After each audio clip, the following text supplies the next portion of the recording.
Hi and welcome. Today we'll be talking about highlights sliders in Lightroom and Capture One. So in the end you will know what is the difference and how they work. We already did that in that video about sliders, but let's take a deep and look for a couple of examples. Those are the same images from the Castle of Malbork in Poland.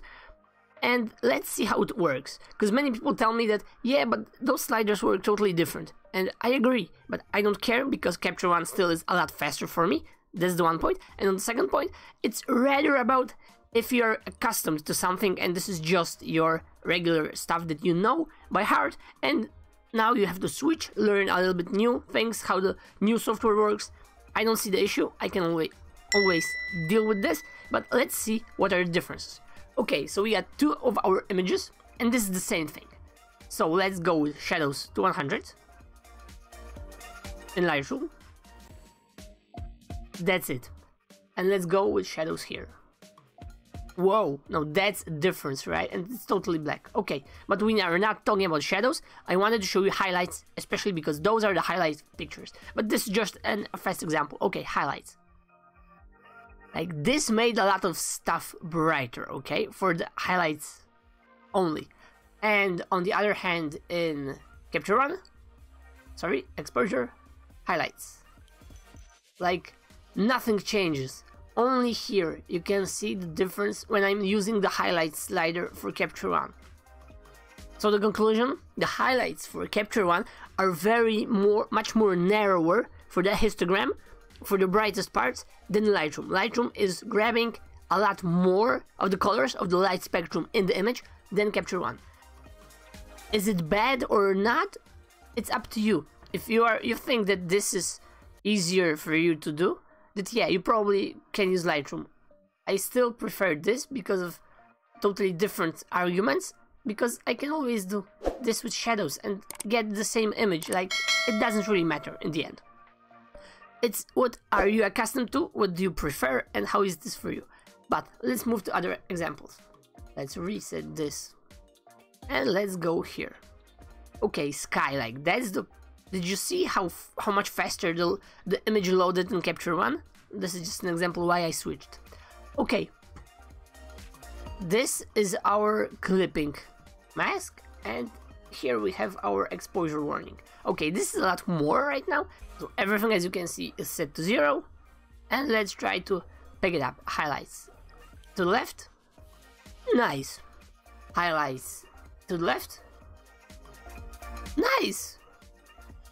Like, as you can see, both of those softwares in the end gave us the same result. Let's see how it looks without that. Yeah, it's pretty much blown out. Like, the image is still similar. The colors are a little bit different, but we are not talking about colors. Highlights to the minimum. So we don't have any clipping. And this is to the max.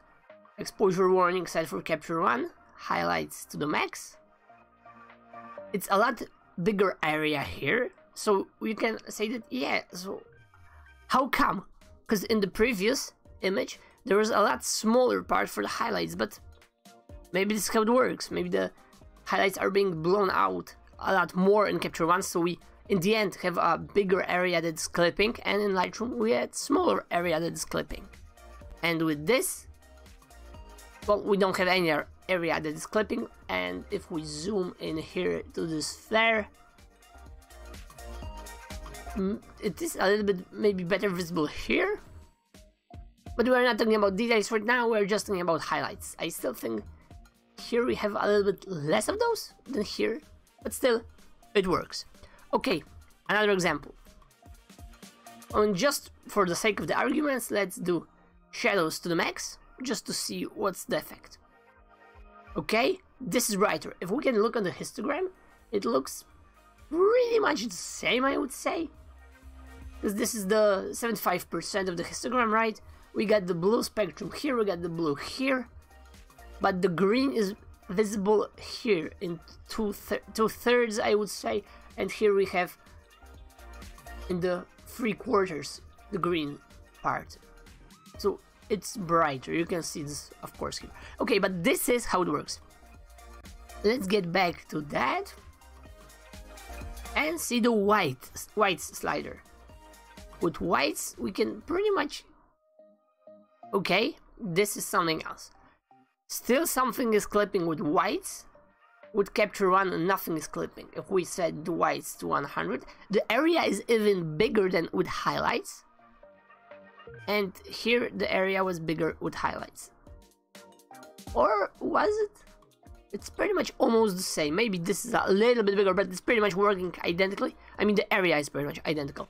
So there's that. This is the difference. Okay, another example. Let's see how it will work. For instance, here. Okay, this is there is a lot of clipping on the details, as you can see. And yet, we got a little bit more clipping in capture one, as you can see, for example, that part here. And let's go with the highlights. Yeah, okay, we are not having any clippings when we lower down the highlights to the max.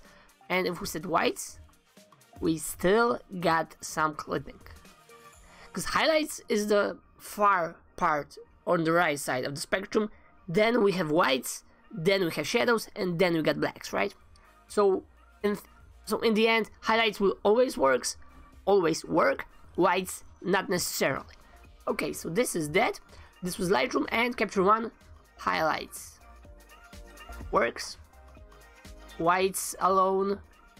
Still, we are having some clipping, but as you can see, a lot less clipping than in Lightroom. And if we lower down the highlights even further, we still have some clipping here in capture one, and in Lightroom, we don't. Look at that. I wouldn't have guessed, to be honest.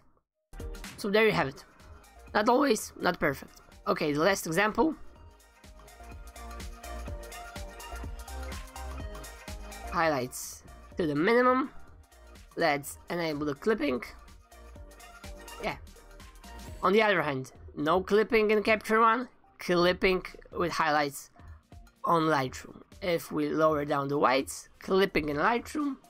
If we lower down the whites here, still a little bit clipping, but not as much as in Lightroom. So as you can see, there is a little bit difference. In theory, capture one is better because we have less clipping, but it's still the most important part is what is looking better for you. Like, look at that. This is totally out of the question, right? But highlights work like that. Let me turn out this and just... Now you can see how those sliders actually behave. And yeah, this is pretty much also blown out. But as you can see with highlights only, how much detail we have here and here, but it doesn't matter. Let's move whites to the minimum also. Yeah, capture one does look a little bit better. So I would say, in the end, guys, it's totally a tie. One works as good as the other. Maybe in those examples I just found out that those are totally random images. I found that there are some highlights I can use and show you. And this is how it works. If you prefer one over the other, I would totally agree, because as you can see here, for instance, in that image, we had still some problems with exposure warning in capture one, and we didn't have it in Lightroom. So it's not always that easy, right? One image will be better in one program, one other image will be better in other software. When is what? I don't really care, and you will also, because you will just want to take the best picture or just snap a photo and be gone.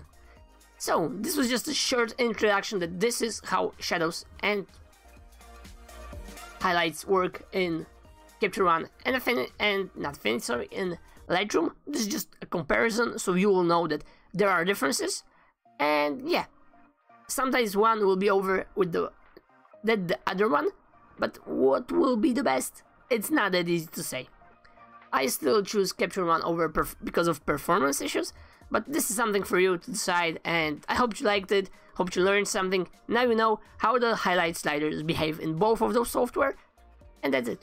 Thanks for tuning in, and bye for now.